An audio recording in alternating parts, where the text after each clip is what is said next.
आप संयम से चल रहे हो, गुरु आज्ञा पर चल रहे हो।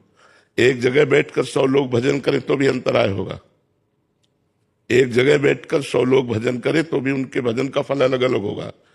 कौन कितना ध्यान देकर जप रहा है, कौन कितनी पवित्रता से जप रहा है, कौन कितने भाव से जप रहा है।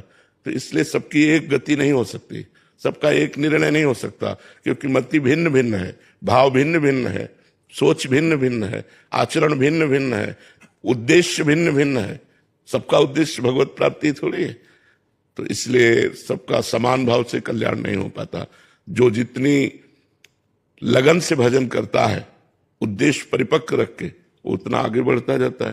मान लो आप लोग तो गृहस्थ हैं, जो विरक्त हैं, उनमें से बहुत से विरक्त ऐसे हैं जो उन्नति को प्राप्त हो रहे हैं, और बहुत ऐसे हैं जो जहां हैं वहीं रह रहे हैं, और बहुत ऐसे हैं जहां थे वहां से गिर गए।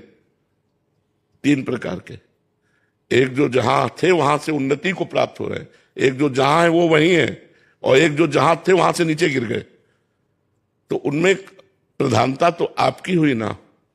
गुरु ने तो गुरुमंत्र सबको बराबर दिया, कृपा सब पर बराबर की, लेकिन उसका प्रभाव, जैसे स्वाति का बूंद गिरता है केले पर तो कपूर बन जाता है, सांप के मुंह में गिरता है तो जहर बन जाता है, सीपी में गिरता है तो मोती बन जाता है, और चातक की चोंच में आता है तो जीवन बन जाता है।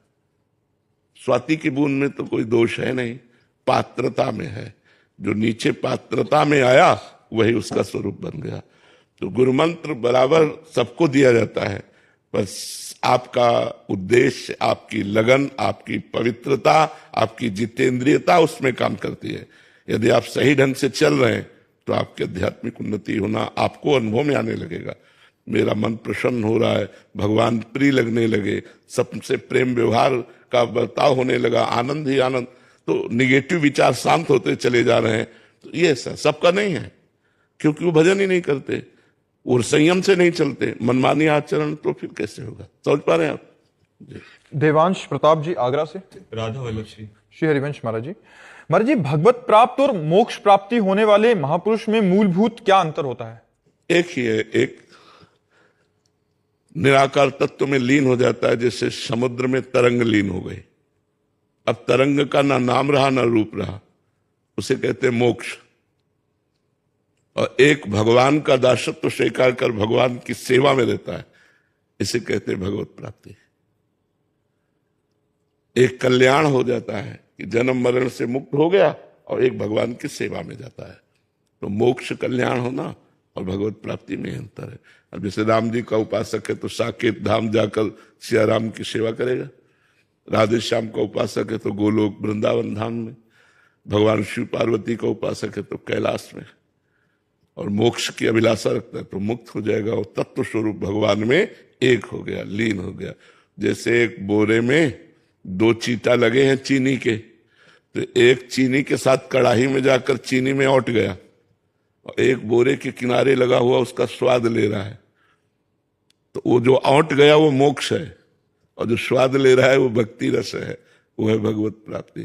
तो उत्तम कौन रहा, जो चीनी बन गया वो, या जो चीनी का स्वाद ले रहा है वो? हाँ, इसीलिए प्रेमी जन मोक्ष को भी ठुकरा देते हैं। मोक्ष नहीं चाहिए मुझे, आपका प्रेम चाहिए, आपकी दासता चाहिए, आपकी सेवा चाहिए। भगवत प्राप्त होने वाला व्यक्ति सिर्फ प्रेम को ध्यान में रखता है कि मतलब वो सिर्फ भगवान से प्रेम करता है, और भगवत प्राप्ति वाला जो महापुरुष है वो केवल भगवान से प्रेम करता है। हाँ, और मोक्ष प्राप्ति वाला भगवान से मोक्ष चाहता है कि मैं मुक्त हो जाऊं, तो उसे भगवान ज्ञान प्रदान कर देते हैं और वो मुक्त हो जाता है।